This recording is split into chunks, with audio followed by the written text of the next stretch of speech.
Hi everyone, welcome back to Fox Farm. This is Bill, and today we're going to be making our homemade biscuits from April's mom's recipe that we got from her years ago, and as well as it might have come from her mother as well. But I've got 6 cups of flour put in my bowl now, and we're going to put in 9 teaspoons of baking powder, which I usually use Rumford because this way you have no aluminum in that. And let me go ahead and get the measurements since I didn't get those. Okay, here we go. So we're going to do 9 teaspoons of Rumford baking powder.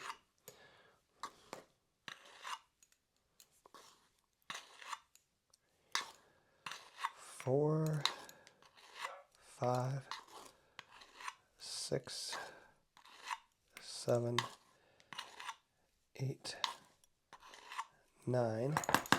And I need a teaspoon and a half of salt. Have this down from memory because I've made it many times. My family always likes it when I do it. Okay, there's 1 teaspoon, and then we'll get a half.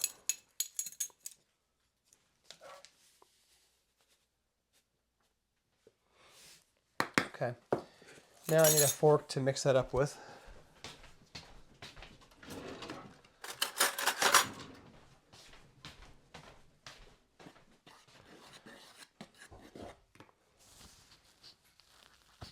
I should have put this inside my shirt instead of on the outside. That's a little better. Okay. Get the baking powder and salt mixed around well. The next step is one that a lot of people don't get exactly right as I do it. I'm going to cut butter, and I have a stick and a half of butter, which is 3/4 of a cup.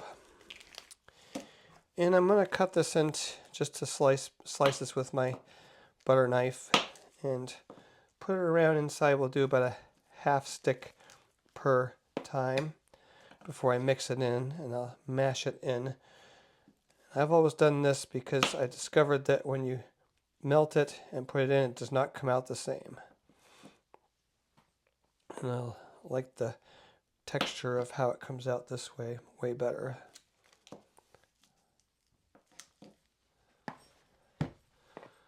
So just put it in around here any which way you can get it, so it's not too thickly sliced. It's a little harder to work with it if it's thicker. We're using real butter. We never would use margarine for this.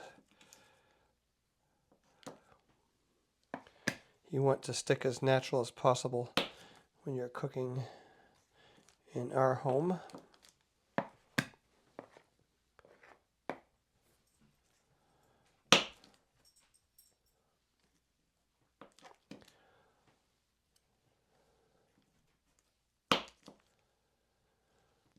Takes me a little while to get them all placed around evenly, so you can't be in too great of a hurry.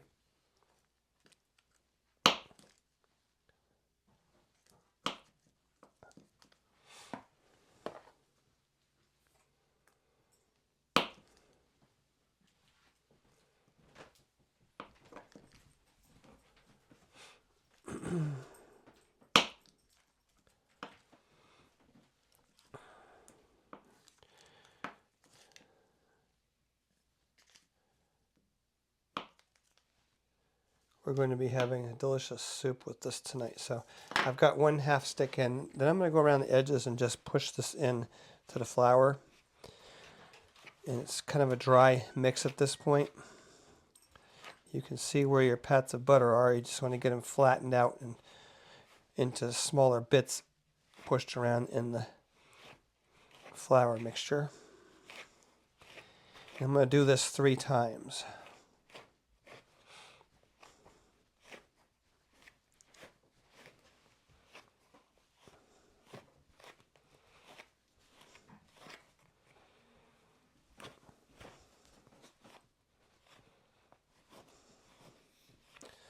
This is probably the part that people don't like the most. They try to find a quicker way around it.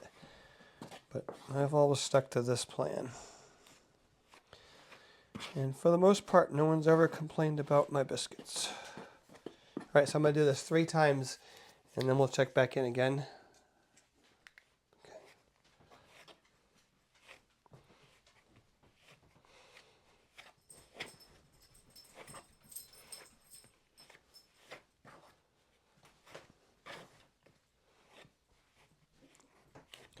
All right, I've got the second half of a stick put in.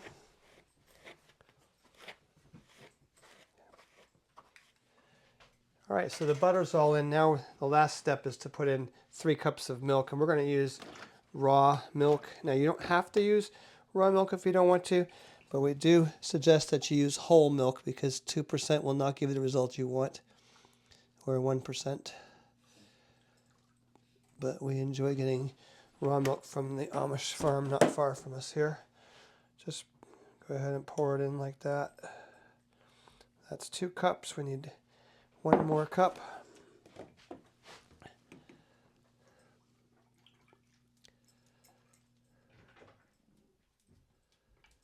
All right, that gives us 3. We have a baking dish already buttered in here, ready to put it into. And we're going to go ahead and just stir it in nice and mix up all the flour and the butter together and the milk and all of it. If it's a little wet, it's okay. We can add more flour. It tends to be slightly wet as I start it. But you're going to mix it really well to get all that flour in and around the milk. Of course, it gets a little harder as you go because it's firmer.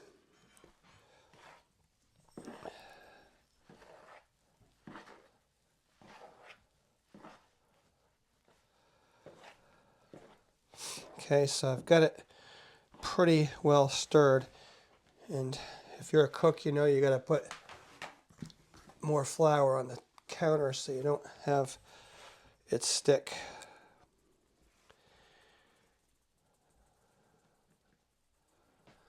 Then I'm going to turn it out onto this.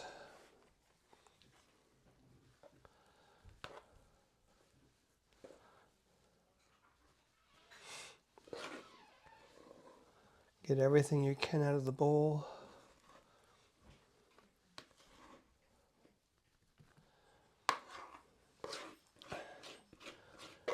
It's pretty much impossible to get every little piece out, but get all you can.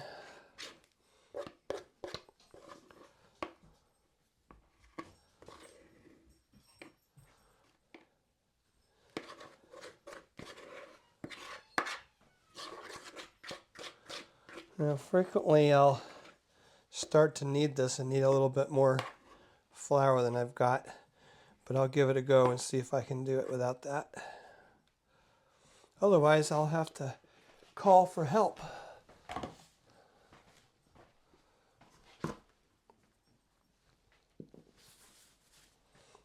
Okay, so the trick at this point is to knead your biscuit mix.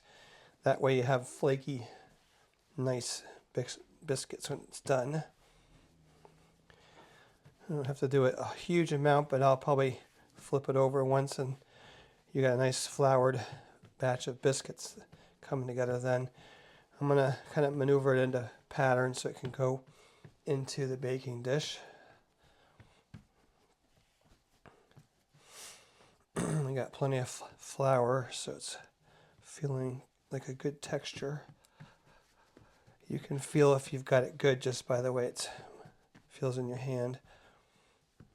And that should about fit in there. All right. I don't think I can stop the camera right now. My hands look like that. And we'll start it up when we do the next process. Can you help me, April? There, it's ready for her part now. This is where my wife takes over. Okay, we're squaring it up and now we're going to cut it into the pieces we're going to use as it bakes. When we take it out, it's all ready to be pulled out because it's cut already.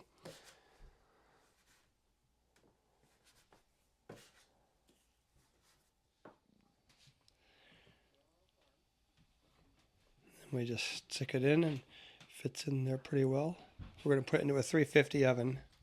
It's going to go in the oven for about 25 minutes, and you can check it. It should be slightly brown, and we'll show that it comes out.